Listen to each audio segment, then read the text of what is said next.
जय भीम, नमो बुद्धाय. भगवान बुद्ध आणि त्यांचा धम्म या डॉक्टर बाबासाहेब आंबेडकर लिखित ग्रंथाचं आपण अभिवाचन पाहत आहोत. आजपर्यंत आपण 77 भाग पाहिले. 77व्या भागामध्ये आपण बुद्ध जीवन मार्ग सुरू केलेला आहे आणि त्यामध्ये आपण लोभ आणि तृष्णा, क्लेश आणि द्वेष आणि क्रोध आणि वैर हे भाग आपण पाहिले. आता भाग पुढचा 78वा, यामध्ये आपण बौद्ध जीवन मार्ग यातील अतिशय महत्त्वाच्या विषयावरती आपण पाहणार आहोत. मनुष्याचे मन आणि मनाचे विकार हा भाग आपण पाहणार आहोत. मनुष्य तसाच असतो जसे त्याचे मन त्याला घडविते. सन्मार्गावर पुढे वाटचाल करावयास मनाची साधना हे पहिले पाऊल होय. बौद्ध जीवन मार्गाची ही मुख्य शिकवणूक होय. मनुष्याच्या सर्व व्यवहाराचे उगमस्थान मन आहे. मन हेच मुख्य आहे. मनुष्य जर दुष्ट मनाने बोलेल किंवा वागेल तर ज्याप्रमाणे चालत्या बैलगाडीचे चाक बैलाच्या पायांचा पाठलाग करते, त्याप्रमाणे दुःख त्या मनुष्याच्या मागे मागे जात असते. मनुष्य जर शुद्ध चित्ताने बोलेल किंवा वागेल तर कधी न सोबत सोडणारी मनुष्याची सावली ज्याप्रमाणे त्याच्याबरोबरच असते, त्याप्रमाणे सुख सदोदित त्याच्याबरोबर राहते. मन हे चंचल, अस्थिर, असंयमी आणि रक्षण करण्यास कठीण असते. ज्याप्रमाणे बाण तयार करणारा बाणाला सरळ करतो, त्याप्रमाणे बुद्धिमान पुरुष आपल्या मनाला एकाग्र व सरळ करतो. पाण्याबाहेर काढलेली मासोळी ज्याप्रमाणे तडफडते, त्याप्रमाणे माराच्या म्हणजे मनोविकारांच्या तावडीतून सुटताना मन व्याकुळ असते. ज्याचे संयमन करणे फार कठीण आहे, जे फार चंचल आहे, जे सदैव सुखासाठी वखवकलेले असते, अशा मनाचे दमन करणे फार उत्तम आहे. कारण दमन केलेले मन फार सुखदायक असते. आपल्या स्वतःस एक प्रदीप समान बनवावे. परिश्रम करावे. जेव्हा चित्तविकार नाहीसे होतील आणि तुम्ही दोषरहित व्हाल, तेव्हा तुम्ही असामान्य अवस्थेला प्राप्त होणार. ज्याप्रमाणे सोनार क्रमाक्रमाने चांदीतील अशुद्धतेला जाळून टाकतो, त्याप्रमाणे बुद्धिमान मनुष्याने क्रमाक्रमाने चित्ताचे विकार नष्ट करावेत. लोखंडापासून निघणारा गंज हा ज्याप्रमाणे लोखंडातून जन्मास येऊन लोखंडालाच नष्ट करीत असते, त्याप्रमाणेच पापी माणसाचे कर्म त्याला दुर्गतीकडे नेत असतात. सर्वात अतिशय वाईट कलंक म्हणजे अविद्येचा कलंक. भिक्खूंनो, या कलंकाचा त्याग करा आणि निष्कलंक व्हा. जो मनुष्य कावळ्यासारखा निर्लज्ज आहे, उचापती करणारा आहे, दुस्साहसी असा अमर्यादित आहे आणि नीच आहे, अशा माणसाला जीवन सुकर असते. परंतु जो विनम्र आहे, नेहमी पवित्रतेच्या शोधात असतो, अनासक्त आहे, शांत आहे, निर्मल आहे, अशा बुद्धिमान मनुष्याला जीवन सुकर नसते.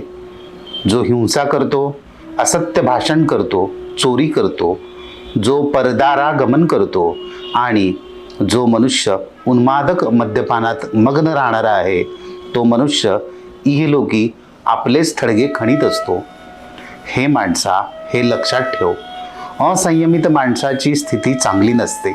सावधान राहा की लोभ आणि पापकर्म तुला चिरकाल दुःखात लोटणार नाही याची काळजी घे.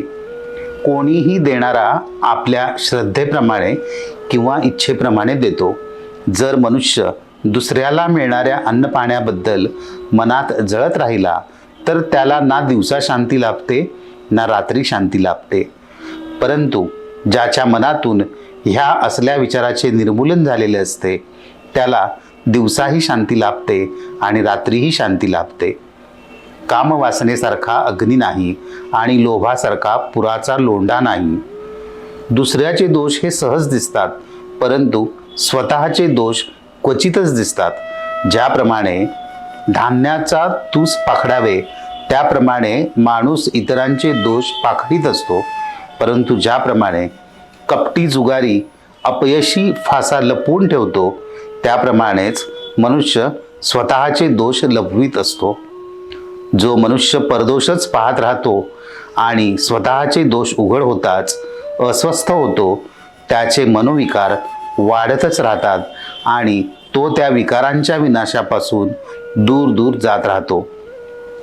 सर्वच प्रकारच्या वाईटापासून दूर राहा, पुण्य करीत राहा, आपल्या विचारांना विशुद्ध करीत राहा, हीच बुद्धांची शिकवण आहे. आपण स्वतः आणि स्वयंविजय. जर स्वतःला स्वत्व असेल तर माणसाने आत्मविजयी व्हायला पाहिजे. हाच बौद्ध जीवन मार्ग होय. मनुष्य हा स्वतःचा स्वामी आहे. दुसरा कोण त्याचा स्वामी असू शकणार? जर मनुष्य स्वतःचा संयम करील तर तो दुर्लभ विजय प्राप्त करील.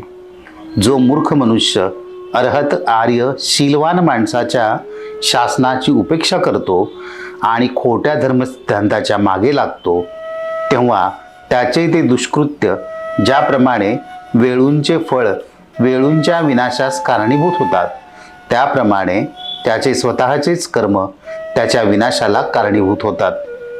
आपण स्वतःच पाप करतो आणि त्यामुळे आपणच पापमुक्त होतो.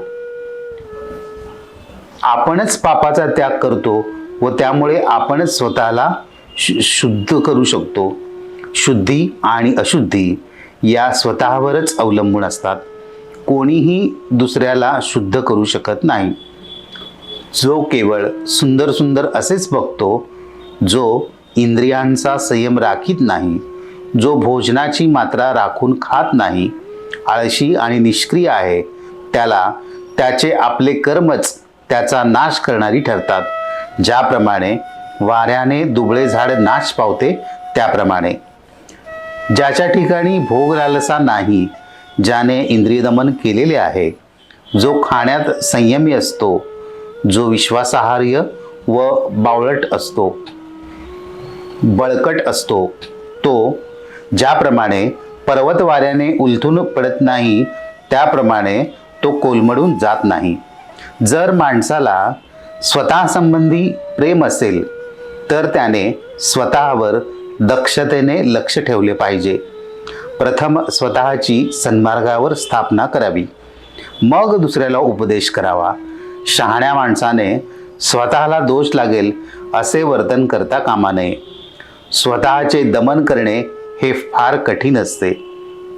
जर माणूस दुसऱ्याला ज्याप्रमाणे उपदेश करतो त्याप्रमाणे जर तो स्वतः वागला तर तो दुसऱ्यांवर प्रभाव पाडू शकतो. असा आत्मसंयमी होऊन स्वतःचे संयमन करणेच कठीण असते. स्वतः केलेल्या पापाबद्दल स्वतःलाच भुर्दंड भरावा लागतो. माणूस स्वतःला वाईटापासून अलिप्त ठेवू शकतो आणि स्वतःच परिशुद्ध होऊ शकतो. दुसरा कोणीही कोणाला शुद्ध करू शकत नाही. युद्धात शेकडो वीरांना जिंकणाऱ्यापेक्षा जो स्वतःवर विजय मिळवतो तोच खरा परमवीर होय. जर माणूस दुसऱ्याला जसा उपदेश देतो तसेच तो स्वतः वागत असेल तर तो दुसऱ्यांना ताब्यात ठेवू शकतो. प्रथम स्वतःचीच सन्मार्गावर स्थापना करावी व मग दुसऱ्याला त्याचा उपदेश करावा. शहाण्या माणसाने स्वतःला दोष लागेल असे वर्तन करता कामा नये. स्वतःचे संयमन करणे हे फार कठीण असते. जर माणूस दुसऱ्याला ज्याप्रमाणे उपदेश करतो त्याप्रमाणे स्वतः वागला तर असा आत्मसंयमी हाच खरा दुसऱ्यांवर प्रभाव पाडणारा होऊ शकतो. मनुष्य हा स्वतःच स्वतःचा संरक्षक असतो. त्याचे दुसरे कोण संरक्षण करणार? जो स्वतःच स्वतःचे रक्षण करू शकतो त्याला स्वतःसारखा दुसरा संरक्षक मिळणे दुर्लभ आहे. जर माणसाला स्वतः संबंधी प्रेम असेल तर त्याने स्वतःवर दक्षतेने लक्ष ठेवले पाहिजे. जय भीम. नमो बुद्धाय.